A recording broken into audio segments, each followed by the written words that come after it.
Praveći ovu domaću pitu sa domaćim korama započinjemo na jedan vrlo jednostavan način. Moram da napomenem da se pravi za svega 20 minuta, a da je ukus fenomenalan. Ja imam 500 grama brašna, dodat ću jednu kašičicu soli i oko 200 ml vode. Vodu dodajte postepeno da umesimo jedno glatko testo. Takođe moram da napomenem da nam je voda mlaka, vrlo je bitno da je mlaka, ne dodajemo nikakav kvasac i ništa drugo. Količina vode naravno zavisi od toga i kakvo je vaše brašno između ostalog. Ovako ćemo dobro da ga umesimo, prvo malo varjačom, a zatim ću ja sada preći i na mešanje rukom. Ukoliko ste fan rukavica, naravno koristite rukavice, ja sam moje ruke dobro oprala i sada prelazimo da umesimo jedno fino i glatko testo.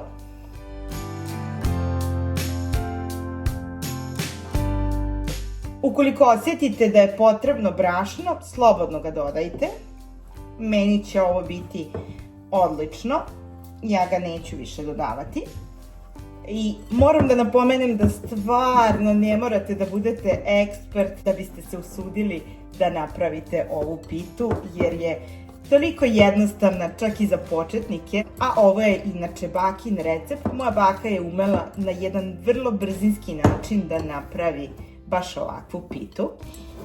Kada smo testo ovako ujednačili, puštamo ga samo da malo odmori, prekrivamo ga krpom i ostavljamo ga nekih 10 minuta sa strane da se ono opusti, a onda nastavljamo. Samo otopiti 200 grama svinjske masti. Možete da koristite puter kao i ulje. I samo ćemo blago da ga otopimo, jer ćemo sa ovim da premazujemo testo. Moram da napomenem da je ova pita najlepša ukoliko se koristi mast, ali naravno možete po vašem izboru.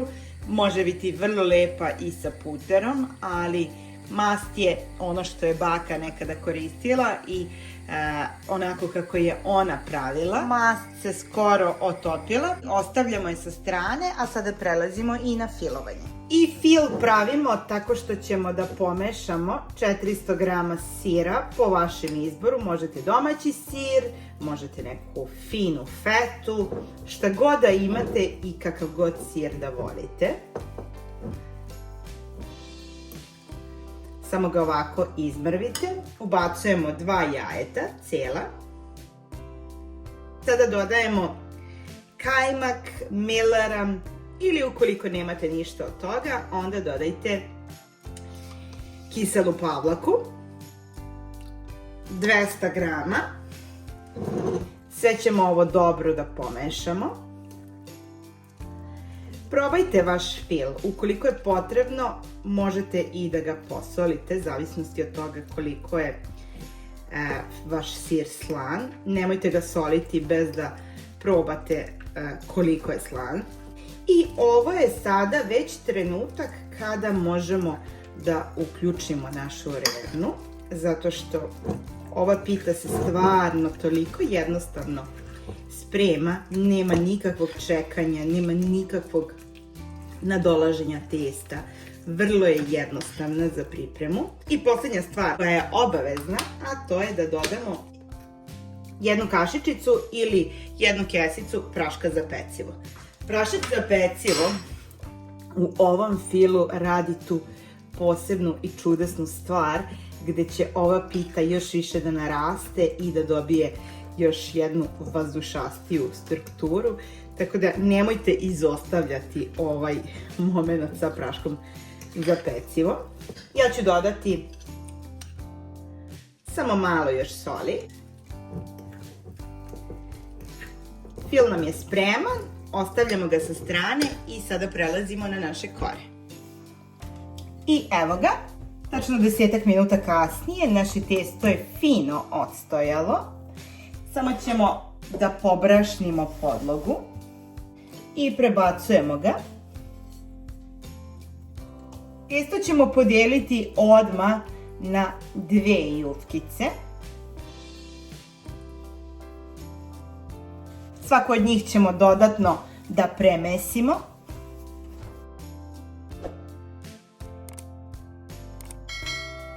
I ostavljamo je sa strane, kao i sada ovu drugu. Ukoliko želite, možete i da izmerite da to bude tačna veličina. Ja to neću raditi jer ova pita se pravi odokativnom metodom. Kao i sastojke možete da prilagodite vama. Povećajte meru ukoliko vas ima više. Ja vam toplo preporučujem da napravite veću, to jest da odmah napravite duplu meru. Sada ćemo da razvučemo ovu koru što je više moguće.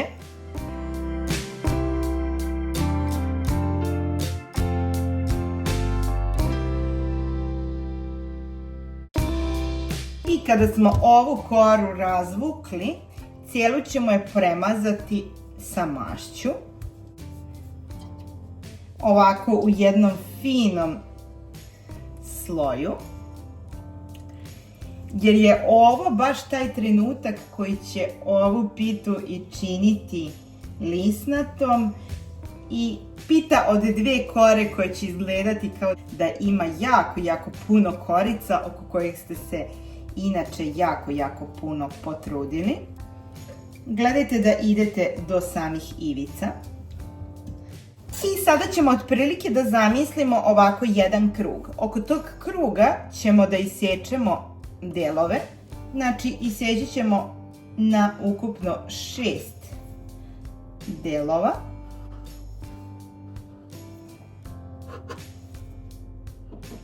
I sada ćemo svaki od tih delova da preklapamo ka unutra.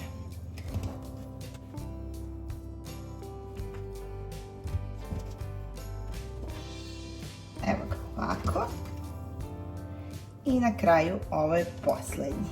Ostavit ćemo ovu jufkicu sa strane i sve ovo sada ponavljamo i sa ovom drugom.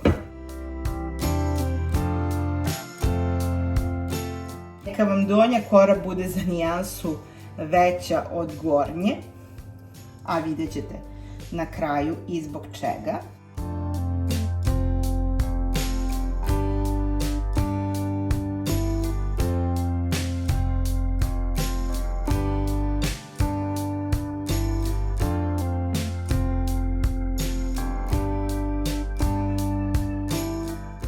Lepo je ušuškamo i sada prelazimo na razvijanje.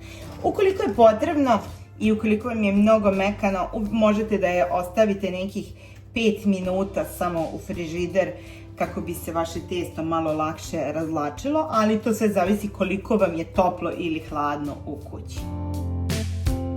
Maknit ćemo podlogu i sada razvlačimo koru malo veću nego što je sama naša tepsija.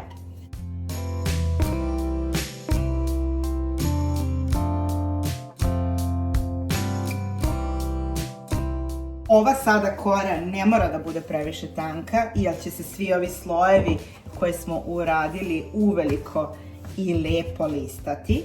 Možete naravno i pravougalnu tepsiju, kakva god da vam odgovara.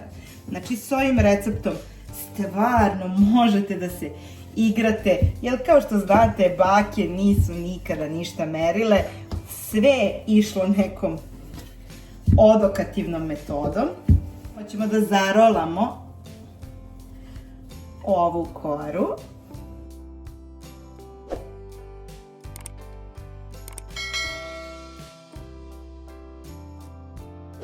Ćemo ponovo da premažemo mašću.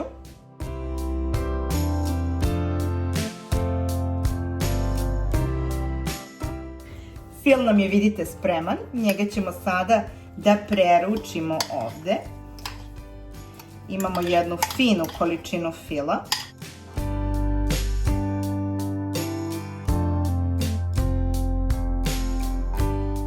I sada Radimo drugu koru. Ostavljamo ovo sa strane. I sada razlačimo sledeću koru. Sada ćemo ovu koru da razvijemo koliko je naša tepsija. Znači, otprilike veličinu naše tepsije. Prebacujemo je preko gornjeg sloja. I ono što sada radimo, radimo rub.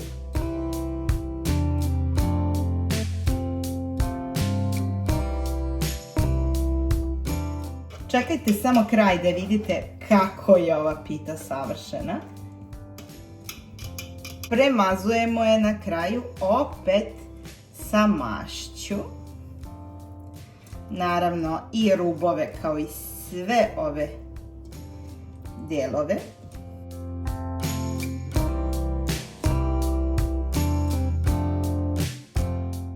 Rerna nam se naravno u međuvremenu već zagrejala. Bacujemo je direktno u toplu rernu, zagrejanu na 200 stepeni. Naša pita izgleda ovako. Sada je ubacujemo u rernu. Evo ga.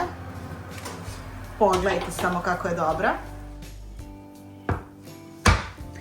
Hrskava i savršena. Samo da se malkica prohladi i onda ćemo da je probamo. Pišite mi u komentaru da li znate i kako se u vašem kraju zove ova vrsta pite. Pogledajte sada. Ona je toliko hrskava, lisnata. Pa ajmo sada i da je probamo.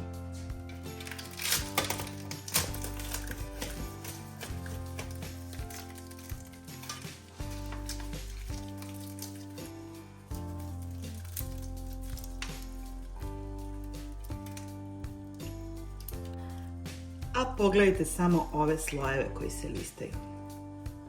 Pa ukoliko vam se svide ovaj video, ne zaboravite da ga lajkujete, da se subscribe-ujete na moj YouTube kanal, ne zaboravite da mi napišete u komentaru kako se kod vas u vašem kraju zove ovakva vrsta pite.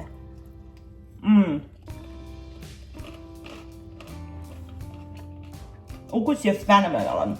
Probajte i nećete se pokajati. Ljubim vas puno. Ćao!